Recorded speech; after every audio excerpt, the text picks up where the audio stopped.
The evening of the 5th of June, 1944, was unpleasant. Normandy was showing its bad side. During the day there had been rain and high winds. I was sitting in a sparsely furnished house on the edge of the village of Bellengreville, a few kilometres west of Vimont, a small town east of Caen, the industrial centre and port of the Normandy coast. Before me were papers and maps to do with exercises I was preparing for my regiment. My adjutant, Lieutenant Helmut Liebskind, was at the command post in the village. I was a major, 32 years old. I was to be promoted to lieutenant colonel at the end of July, and after a further 2 months to colonel, rapid progress, it seemed to me. The general weather conditions, worked out every day by naval meteorologists and passed on to us by division, gave the all clear for 5 and the 6th of June. So we did not anticipate any landings, for heavy seas, storms and low-lying clouds would make large-scale operations at sea and in the air impossible for our opponents. That evening, I felt our lot was highly unsatisfactory. Like most of my men, I was used to mobile actions, such as we had fought in the other theatres of war. This waiting for an invasion that was undoubtedly coming was enervating. But in spite of the inactivity, morale among the troops remained high, the more so since Normandy spoiled us with butter, cheese, crème fraîche and meat, as well as cider. On that rainy evening, my adjutant and I were waiting for a report from No. 2 Battalion that the night exercise had ended. This battalion was in the area Traun-Esquiville, hence fairly near the coast, while 1st Battalion, equipped with armoured personnel carriers and armoured half-track vehicles, had taken up waiting positions further to the rear. I had given the more basic order that in the event of possible landings by Allied commando troops, the battalions and companies concerned were to attack immediately and independently, and to do so, moreover, without regard to the prohibition from the highest authority on engaging action, except after clearance by High Command West. But in view of the weather report that we had been given, I had no thought of such an engagement that night. About midnight I heard the growing roar of aircraft, which passed over us. I wondered whether the attack was destined once again for traffic routes inland, or for Germany herself. The machines appeared to be flying very low, because of the weather. I looked out the window and was wide awake. Flares were hanging in the sky. At the same moment my adjutant was on the telephone. "Major, paratroops are dropping. Gliders are landing in our section. I'm trying to make contact with No. 2 Battalion. I'll come along to you at once." I gave orders without hesitation. All units are to be put on alert immediately, and the division informed. No. 2 Battalion is to go into action wherever necessary. Prisoners are to be taken if possible and brought to me. I then went to the command post with my adjutant. The 5th Company of No. 2 Battalion, which had gone out with blank cartridges, was not back yet from the night exercise, a dangerous situation. First reports indicated that British paratroops had dropped over Traun. The commander of No. 2 Battalion had already started a counterattack with uninvolved elements and had succeeded in penetrating as far as Traun, to which elements of the 5th Company had already withdrawn under their own steam. We telephoned the company commander, who was in a cellar. "Brandenburg, hold on. The battalion is already attacking and is bound to reach you in a few moments." "Okay," he replied. "I have the first prisoner here, a British medical officer of the 6th Airborne Division. Send him along as soon as the position is clear." In the meantime, my adjutant telephoned the division. General Feuchtinger and his general staff officer had not come back yet. We gave the orderly officer, Lieutenant Messmer, a brief situation report and asked him to obtain clearance for us for a concentrated night attack the moment the divisional commander returned. By now, we had a slightly better idea of and grip on the situation. Prisoners who had misjudged their jumps and fallen into our hands in the course of our limited counterattack were brought in to me. Before I had them escorted away to division, in accordance with orders, we learned during our small talk that the 6th Airborne Division was supposed to jump during the night in order to take the bridges over the Orne at Ronville intact and form a bridgehead east of the Orne for the landing by sea, planned for the morning of the 6th of June. Gradually we were becoming filled with anger. The clearance for an immediate night attack, so as to take advantage of the initial confusion among our opponents, had still not come, although our reports via division to the Corps and to Army Group B, Rommel, must have long since been on hand. We made a thorough calculation of our chances of successfully pushing through to the coast and preventing the formation of a bridgehead, or at least making it more difficult. I remember the British medical officer who was brought to me as the first prisoner. In his parachute equipment, he looked like any other soldier. As a good Briton, he kept his composure, but seemed deeply disappointed and unnerved at being taken prisoner immediately on his first mission. Since he too would only give his name and number, I began, as always with a British prisoner, to make small talk. I spoke about my last visit to London in March 1939, about Piccadilly Circus and my British friends. At that he thawed, and I learned more about British intentions and the task of the 6th Airborne Division. The hours passed. We had set up a defensive front where we had been condemned to inactivity. The rest of the division, with the Panzer Regiment and Panzer Grenadier Regiment 192, was equally immobilized, though in the highest state of alert. My adjutant telephoned once more to division. Major Forster came to the phone. He too was unable to alter the established orders. Army Group B merely informed us that it was a matter of a diversionary manoeuvre. The British had thrown out straw dummies on parachutes. At daybreak, I sent my adjutant to ask Divisional Command Post to secure us immediate clearance for a counterattack. On his arrival, Liebskind witnessed a heated telephone conversation which Feuchtinger was evidently having with the army. "General, I have just come back from Paris, and I've seen a gigantic armada off the west coast of Coburg, warships, supply ships and landing craft. I want to attack at once with the entire division east of the Orne in order to push through to the coast." But clearance was strictly denied. Hitler, who used to work far into the night, was still asleep that early morning. At the command post, I paced up and down and clenched my fists at the indecision of the Supreme Command in the face of the obvious facts. If Rommel had been with us instead of in Germany, he would have disregarded all orders and taken action. Of that we were convinced. We felt completely fit physically and able to cope with the situation. I concealed my anger and remained calm and matter-of-fact. My experience in previous theatres of war had taught me that the more critical a situation, or the more alarming the reports, the more calmly every experienced leader should react. The best way to calm an excited orderly officer, or a dispatch rider coming straight from an apparently desperate situation, is to sit him down, give him a cigarette and say, "Now tell me what has actually happened."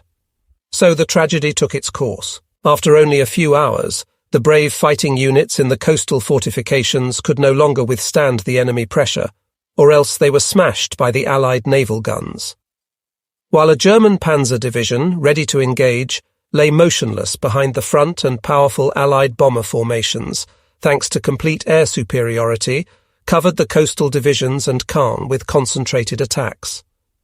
In the early hours of the morning, from the hills east of Caen, we saw the gigantic Allied armada, the fields littered with transport gliders and the numerous observation balloons over the landing fleet, with the help of which the heavy naval guns subjected us to precision fire. The situation forced us to regroup. Strong combat units were formed on either side of the Orne, east and west. We continued to wait for clearance for a counterattack. In view of this superiority, I thought, on seeing the landing fleet, there was no longer much chance of throwing the Allies back into the sea. Bringing up reserves was even now extremely difficult for us. The second front had been established. The enemy in the east pressing with superior strength, the ceaseless bombing of our most important industrial centres and railway communications. Even the bravest and most experienced troops could no longer win this war. A successful invasion, I thought, was the beginning of the end. What we didn't know at the time was some information which came into my hands at the beginning of May 1987. Werner Kortenhaus, a former tank commander in our division and the author of History of the 21st Panzer Division, made available to me 2 letters that had been sent to him at the end of 1979 by General Speidel, formerly Chief of Staff of Army Group B. Here follows an extract from letter of the 26th of October 1979. I called Feuchtinger between 1 and 2 a.m. on the 6th of June 1944, but couldn't get him. It was not until the morning of the 6th of June that my first General Staff officer got through to him. Feuchtinger had a general directive to attack at once in the event of an airborne landing. Extract from letter of the 15th of November 1979. The 21st Panzer Division had orders to go into action at once if the enemy made an airborne landing, and with the whole division, in fact. This general order, to attack at once in full strength, hence with my whole combat group during that very night of 5-6 June, in the event of an airborne landing, was known neither to me nor to my adjutant at the time, the later General Libeskind of the Bundeswehr. Neither, apparently, did the other units in the division know of this order. Instead, we all adhered to the strict order not to carry out even the smallest operation until it had been cleared by Army Group B. The divisional staff must have known of the other order, as is clear from General Speidel's letters. The question arises, if I had known of the order to take action in the event of airborne landings, I would on my own responsibility have launched an attack with the whole regiment, reinforced by the Becker Assault Gun Battalion, against the airborne landings east of the Orne. It is my firm opinion, and that of my adjutant at the time, that by exploiting the initial confusion among the enemy after their descent, we would have succeeded in pushing through to the coast, and probably also in regaining possession of the 2 bridges over the Orne at Bénouville. Parallel operations would then have been started also by Regiment 192 and the Panzer Regiment. This would not have been enough to prevent the invasion as a whole, but there would probably have been a delay in the seaborne landing, with great losses for the British. An example of how imprecise issuing of orders can have an adverse effect on a large operation. Further, highly interesting information came into my hands at the beginning of June 1987 through a former captain on the General Staff, later General Wegemann of the Bundeswehr, who had given it to Lieutenant Colonel Bechtold of the Bundeswehr, a student of the invasion at the beginning of May 1987. From May to July 1944, Wegemann had been posted to the divisional staff for training, and during the night of 5-6 June, he was deputizing for the first General Staff officer, who was in Paris with Feuchtinger. Wegemann reported that late in the evening of the 5th of June 1944, the division's radio company had picked up a British clear-text radio message that indicated the loading of transport gliders. This report had been passed on. After the first reports of airborne landings, he had at once alerted the whole division and informed Feuchtinger in Paris between 2 and 3 o'clock in the morning of the 6th of June. Feuchtinger had then arrived at the command post with his General Staff officer between 6 and 7 o'clock. We were all surprised that Speidel in his call at 2 o'clock in the morning of the 6th of June, knowing of the general directive, had not given the order to attack airborne enemy forces at once with all available elements in my sector east of the Orne. The fact that in the critical hours it was left to incompletely informed divisional commanders to cope with the situation seems to me, in retrospect, inexcusable. On the night of 5/6 June 1944, Lance Corporal Hamel had been assigned to guard duty. He belonged to Panzer Reconnaissance Battalion 21 of our division, which was lying in reserve in positions near a village south of Caen. As Hamel was later to relate, the inactivity upset us greatly. We had always been in action as scouts and as the spearhead of the division. Now we had been stationed there for weeks, waiting for something that might not affect us at all, the landing. On orders from Rommel, we had to carry out exercises by night almost every day, so that in the event of airborne landings we would be familiar with the terrain as far as the coast. To occupy ourselves, we had to set up Rommel's asparaguses as a defence against gliders, and also prepare fortifications in the area behind the Atlantic Wall. Suddenly at midnight, on 5 to the 6th of June, all hell broke loose. From my post I could see flares in the sky, followed by a concentrated air raid on nearby Caen. Now the fun begins, was my first thought. Lieutenant, as he then was, Ruprecht Guzimek of the Reconnaissance Battalion remembers it clearly. During that same night of 5 to the 6th of June, we were alerted that paratroops and gliders had landed in the sector of Panzer Grenadier Regiment 125 under Major von Luck. Together with the bombing of Caen, this suggested more than a commando operation. We knew the order to attack only on orders from the highest authority. In spite of that, within a very short time, the battalion was ready for action. Our commander, Major Waldo, was on leave. He was due back on the 8th of June. At dawn, a liaison officer, whom we had sent to von Luck, reported that not only had an airborne division landed east of the Orne, but the enemy had brought up a vast armada off the coast and was preparing a landing from the sea. Heavy naval guns now joined in the landing operations. The weak units on the coast were apparently already involved in fierce fighting. Soon after came the order. The battalion is attached to von Luck's combat group and will move off at once in the direction of Traun, about 12 kilometers east of Caen. By making full use of cover, we reached the area just west of Traun in the early afternoon, more or less without interference. Lance Corporal Hamill later. As we moved forward to the northeast, we saw toward midday on the 6th of June 2 Messerschmitt fighters flying north low over the Orne, the only German aircraft that day. East of Caen lay the first British paratroops to be killed. From their parachute silk we cut ourselves scarves as protection against the dust. Our commander's deputy gave us the order to attack. We went into the attack practically from the march. Further west we could hear the sounds of battle. That, we heard, was where our armoured group was supposed to attack.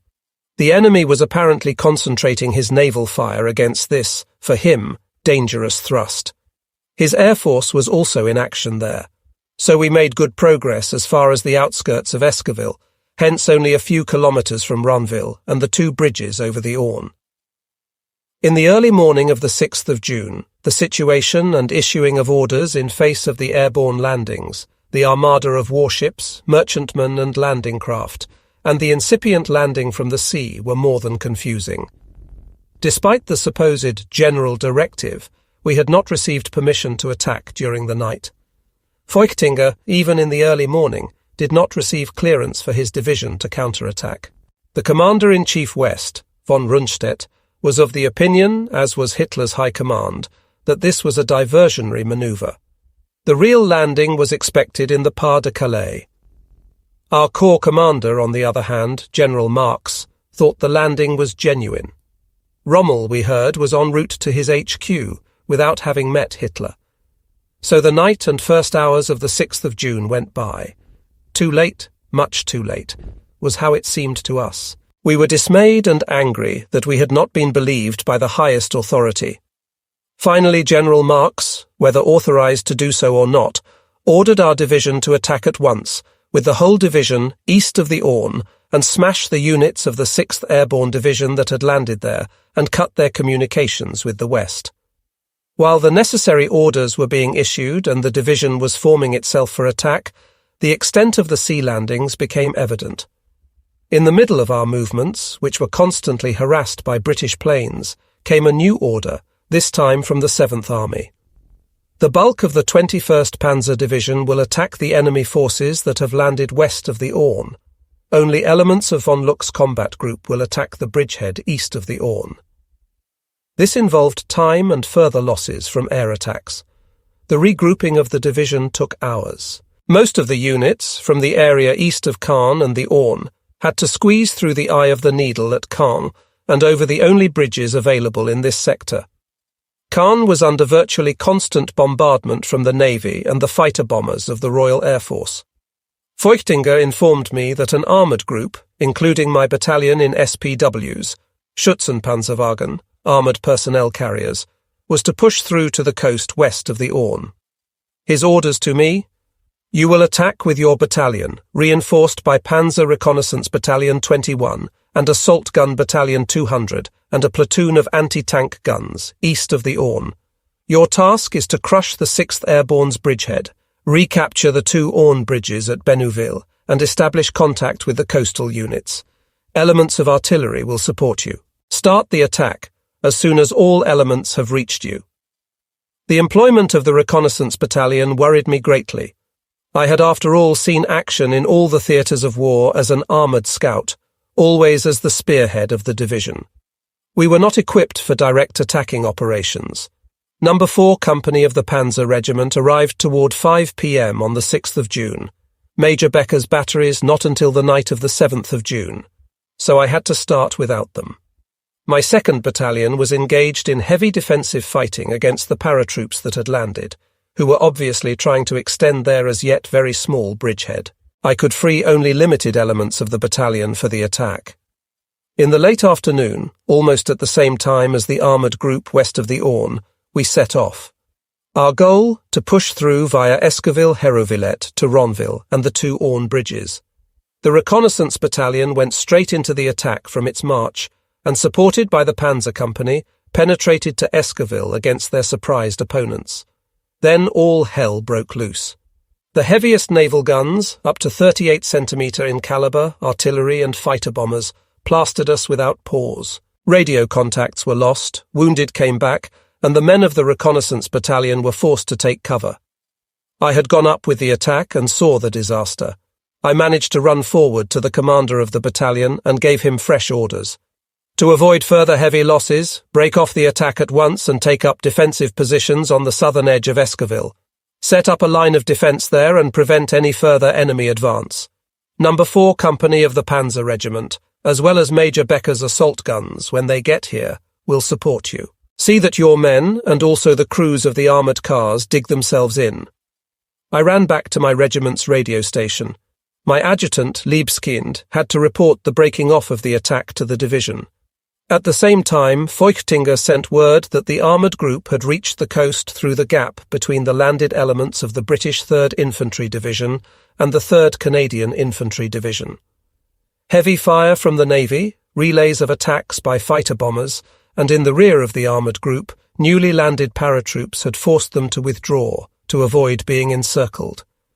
My sister regiment, 192, had taken up a defensive position at about the same level as us. Now the very thing Rommel had feared had happened. The enemy had not been attacked by our whole division and thrown back into the sea in the first hours of the landing. The other 2 panzer divisions were lying in areas far to the rear.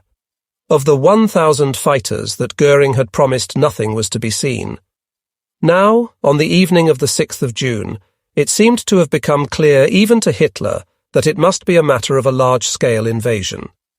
But, as Feuchtinger told us, Hitler and his high command still reckoned on a further landing in the Pas-de-Calais.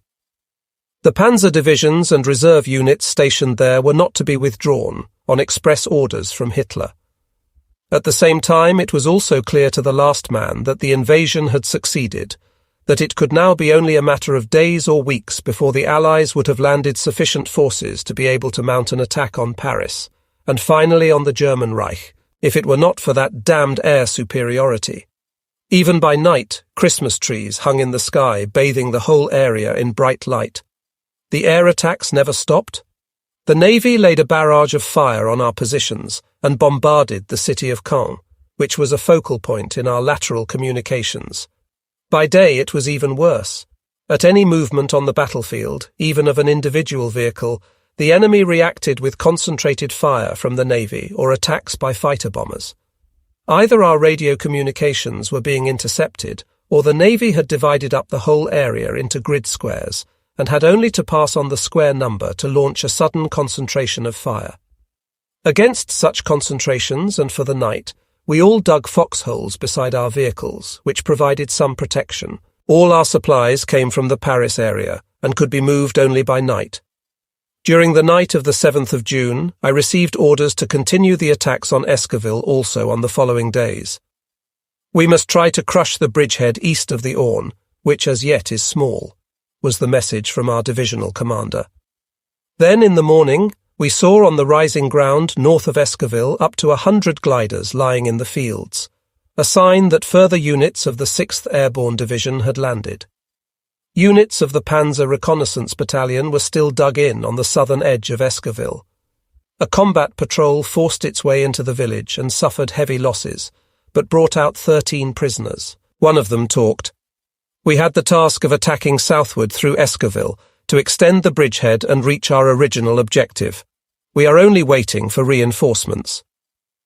Back at my command post, I got into conversation with an NCO of the 6th Airborne Division. He was slightly wounded and was just being treated by our doctor. He thanked us for his fair treatment, but was somewhat embittered. I belong to B Company under Major John Howard. We had the task of landing at midnight with 6 gliders by the 2 Orne bridges near Bénouville and taking the bridges intact. We had been trained for this operation for over a year. We landed right by the bridges. The enemy were taken completely by surprise. They didn't even have time to carry out the prepared demolitions. I think we were the very first to land on French soil. We were mighty proud, especially since we had only a few casualties. Major Howard had told us that after the operation had succeeded, we would be flown back to England to be held in readiness for another action. Then, yesterday evening, our Major received orders to attack the village of Esquiville this morning. The little bridgehead had to be extended, a task for which, in my opinion, we were never intended. We forced our way into the village, but came under heavy fire from all sides, especially from your bloody 88s. I believe more than half our company have been killed, wounded, or taken prisoner. After the feeble resistance at the bridges, we seem to have stumbled here on a strong, battle-tried opponent. Our Major was so proud of the coup de main, and now this disaster. All the same, we know our landing from the sea has been successful. You can't stop us anymore from marching on Paris before long. You can't win this war anymore. One of the bridges is known today as Pegasus Bridge, so called after the flying horse emblem of the British Airborne Forces. Meanwhile, reports were coming in from our right flank. My 2nd Battalion was engaged in heavy defensive fighting, especially on the right flank near and north of Traun. On no account must the enemy break through there on our unprotected, open flank. On the 7th of June, its commander, Captain Curzon, was killed. He was promoted posthumously to Major and awarded the Knight's Cross.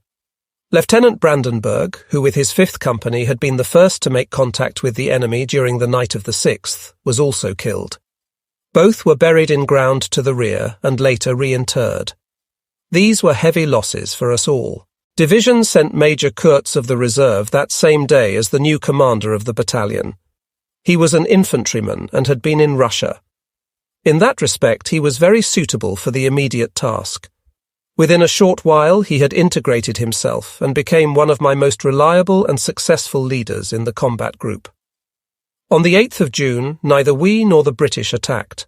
On both sides, the wounded had to be cared for and casualties replaced. To our surprise, a few Messerschmitts suddenly appeared. They were at once involved in an air battle. A Royal Air Force fighter was shot down over the British lines. The men all raised their arms in jubilation. Were the promised 1,000 fighters about to turn up after all? But a Messerschmitt was also shot down. The pilot was able to save himself by parachute and landed near the reconnaissance battalion. He was brought along to me. He swore and waved his arms about. What are we supposed to do with a couple of fighters against this superiority? Where the hell are the 1,000 fighter planes? We didn't know either. In the afternoon, Major Waldo reported back from leave. His men of the reconnaissance battalion were glad. He was very popular, especially as he stuck up for them and always tried to avoid unnecessary losses. At the same time as Waldo came, an order also came from division. Von Luck's combat group will assemble on the morning of the 9th of June for a decisive attack on Esquiville, advance on Ranville, and take possession of the Orne bridges. Assigned to it for this purpose will be Panzer Reconnaissance Battalion 21, Number 4, Company of Panzer Regiment 22, 3 batteries of Major Becker's Assault Gun Battalion 200, and 1 company of Anti-Tank Battalion 220, with 8.8 centimetre guns. The division's artillery will support the attack within the limits of its supply of ammunition. Late that evening, all the commanders, along with an artillery observer, gathered at my post. We assemble before dawn, before the enemy air force can intervene or the navy be effective. The motorcycle escorts of the reconnaissance battalion and the grenadiers of 2nd Battalion not tied down by the enemy will lead, followed by 1st Battalion and supported by the tanks of Number 4 Company, as well as Becker's SPWs. The anti-tank guns will take up positions on the hill south of Esquiville to ward off counterattacks by British tanks. It would take a powerful and effective combat group to offset the impact of the naval guns and fighter bombers. We assembled an hour before dawn. I travelled with a little command group behind the reconnaissance battalion so that I could make decisions on the spot. During the night, we had been plastered with heavy naval fire and bombs. Our preparations had evidently been spotted. Lance Corporal Hamill, who took part in the attack as a motorcycle escort, recalls, "With support from the tanks and assault guns, we soon forced our way into Esquiville. The remaining civilian population had gathered by the church. We found a few children running around looking for their parents. We took them to the church. The British of the 6th Airborne Division put up fierce resistance. When it became light, heavy fire from the Navy began to fall on the centre of the village and its southern edge. We could make no progress. Then the news reached us that our beloved commander, Major Waldo, had been killed, only a day after coming back from his wife. This was a blow to us all. We couldn't even recover his body at first because of the barrage of fire. It was not until after dark that a patrol of volunteers, whom the British in fairness allowed to pass, was able to bring Major Waldo back and bury him further to the rear. Later, the British transferred him to their military cemetery in Ronville, where he found his last rest among his former enemies. Waldo's death greatly affected me personally. During the course in Paris, I had often had talks with him from which I could infer his contempt for Hitler. As I heard later, he had belonged to the wide circle of the men of the 20th of July, 1944. I had told Waldo of Rommel's prophecy. He too had set his hopes on Rommel. Waldo was an officer of the old Prussian school, highly decorated in Russia, modest and always considerate of the welfare of his men. His sister told me later, for example, that he had once been in a Russian village surrounded by partisans. The inhabitants had had nothing to eat for days. Waldo thereupon distributed his men's rations among the women and children. During the night, a deputation of partisans suddenly appeared. "German, you have given our women and children food. We thank you. For that you may leave the village tonight with your men. We will not attack." A sign of humanity on both sides. Captain Brandt from the division's reserve of officers took over the reconnaissance battalion in place of Waldo. For Werner Kortenhaus, too, at that time a tank commander in No. 4 Company, the 9th of June became a nightmare. That day was for us one of the hardest actions ever. We assembled with about 10 tanks under the trees of the avenue south of Esquiville.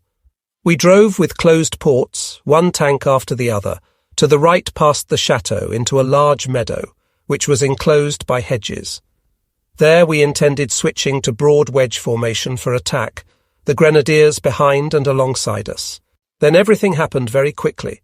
Within a few minutes we had lost 4 tanks, knocked out by the naval guns. On my tank, a Mark IV with the short barrel, the turret jammed, so that I could only shoot into the hedges with my machine gun. The fire became more intense, so that on orders from Major von Luck we had to withdraw, as did the grenadiers. The artillery fire continued unabated. Some 30 or 40 grenadiers must have been killed by it. On the evening of the 9th of June, we realised that we could no longer drive the British back into the sea. In 1960, when the ruins of the chateau were still standing, I went over the action again on the spot. Our attack could not have succeeded, for behind the hedge was a solid wall, which we could have broken through with our tanks only at the risk of disadjusting our guns. In front of the wall was a ditch, very convenient for the elements defending themselves there. And in the wall there were holes, made by artillery shells, through which the defenders could easily retreat. For us, therefore, it was an unfavourable sector for a tank attack. From the reports of patrols, it appeared that on the 8th of June, the 51st Highland Division had been moved into the bridgehead to relieve the hard-pressed 6th Airborne. With that, the likelihood of pushing back the bridgehead was further reduced. I knew the 51st Highland Division from North Africa. It had been regarded even then as an experienced elite unit. To my surprise, a combat patrol came back one day with a man on a DKW motorcycle. I looked at the machine. It was painted khaki and bore the sign of my Reconnaissance Battalion 3 on its mudguard. This machine had been through its own little safari. It had been captured by the British in North Africa, shipped to England, and from there sent to Normandy, where my men recaptured it and returned it to me intact. Meanwhile, during the nights of 7 and the 8th of June, the 2 Panzer divisions, the Panzer Lehr Division and the 12th SS Panzer Division, having arrived at the invasion front after hard and costly marches from their concentration areas far to the east and south of Caen, had been thrown into counterattacks and defensive fighting west of Caen. But they too, decimated and unnerved by the constant attacks of the Royal Air Force, were no longer able to make any impression on the bridgeheads west of Caen and were stuck.